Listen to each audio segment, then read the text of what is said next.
in, I think it was 1989, whenever Laura Spencer's book came out. It was reviewed by, not Harrison Owen, but Harrison, what's his name? I forgot, in the OD Practitioner. It was, I can just picture the column, and I read that review of Laura's book, and I had just been given an assignment in West Africa and Mali to work with a research institution, demographic research institution, to help them with strategic planning. And I was looking for a methodology that I could use with them. And everything that I had seen I didn't like, which was top-down, very analytical, very data-driven, and had nothing to do with people's aspirations, and both personal and organizational aspirations. So I read that review and I said, this is it. So I called the publisher and I asked Laura's number, and I had a long conversation with Laura. And then I said, is there anybody, and Laura explained to me about ICE Network, which I didn't know anything about. And I said to her, is there anybody in this network who has worked in West Africa, and because I'm going to have to do this in French. And she gave me the names of Ruth and, I forgot his name. Ken? Maybe. The last name? Gilbert? Yeah, the Gilberts. In Ohio, I think they were. Anyway, so I got that number. I had a long conversation with Ruth, but found out they had been in Côte d'Ivoire, but they had been speaking the local language. They weren't French speakers. And they said, you should talk to the Shanklins. So then I talked to Eunice. I had a wonderful conversation, and I said to Eunice, I've got to learn how to do this. I have a couple of months. And I was able, at the time I worked in a project that had quite a bit of money, and I was able to get Sherwood and Eunice up to come to Boston to do a strategic planning exercise with our project. I figured if I could be a participant in it, and I would take frantic notes, I could do it. So they came up, and we did this 3-day event, and I was already convinced, and now I really knew this was it.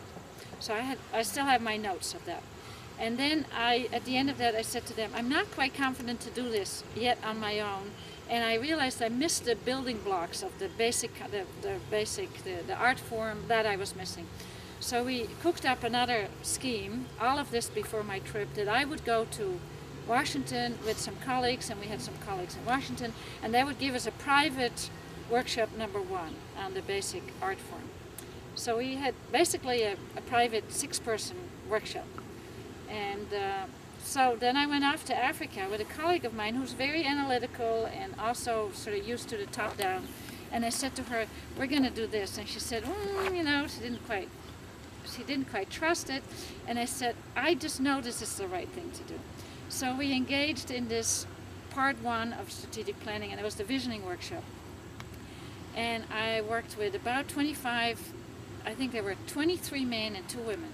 And they were all academics, African men, West African, all trained, highly analytical, highly research folks. And they got totally tangled up in the visioning workshop. And it was so difficult for them because nobody had ever thought about what they wanted.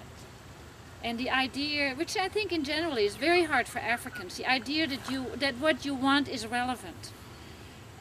Was really hard for them. And although the Shanklins and the Gilberts and Laura had all told me, you know, the visioning was the really exciting thing, and it was really wonderful because it would release all this aspirations, it didn't work for those guys. We got totally stuck in the mud. And at the end of the day, they were starting to say to me, your methodology doesn't work. And that was a little tricky for me because this was the first time I was doing it. And so, but I had a lot of faith in it, and so I just said I sort of hang in there. And at the end of the day, I said, let's stop this. It was very hot. It was like 40 degrees, no air conditioning, and people were just getting tired. And I said, let's call it a day. And my colleague and I, we collected all the cards. And part of the problem was that they could not come to agreement where something belonged. And I can be very intuitive about it, but for them it has to be just right, and it has to be like in the right place. So that's where we got stuck. So we scooped up all the cards, and that night my colleague and I, we sat in our hotel room and we put all the cards on the ground. And they for us, very easily fell into category. It was just so obvious. So we said, well, I know this is not totally the way it's supposed to go, but we presented the next morning. We say, well, we've been looking at all of this data, which is language they do understand as researchers, and we said, this is how it seems to play. And they got very excited, because actually it did capture. So we got stuck on the step of the grouping. But once we had grouped it for them, there's a little bit of moving around, but basically we got it. And so they all came in, and there was a lot of energy, and then we did the contradictions analysis, and everybody had said to me, like, that's the really hard piece. But for these guys, it was easy. I think in general it's easy in Africa because everybody tells people what's wrong with them. So that part was pretty easy.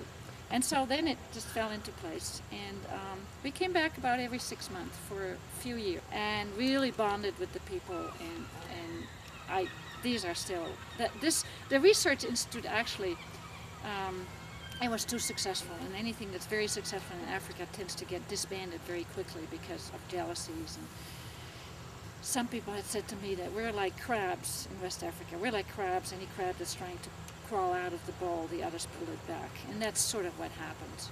And it had to do with money and the scarcity of resources. And because they were successful, they got a lot of money. And so there were a lot of more and more forces to try to make them trip and fail. So in a way, the end result of all of this was that a few years later they lost a lot of their funding and they became very small. The people that were part of this process spread out to Chad, Senegal. They're spread out all over West Africa. And I run into them occasionally, and they totally have bought into the methodology. So I think it has changed their view about how you plan as a group, which until then for them, and to some degree still, the prevalent mode of doing that is to collect a lot of data and ask an expert to interpret it and then give recommendations. And I think they experienced something else that created a lot of excitement, which was a word that was never associated with planning. So, so that was my first experience, and so even though it was a difficult group to work with, my trust in that process was justified.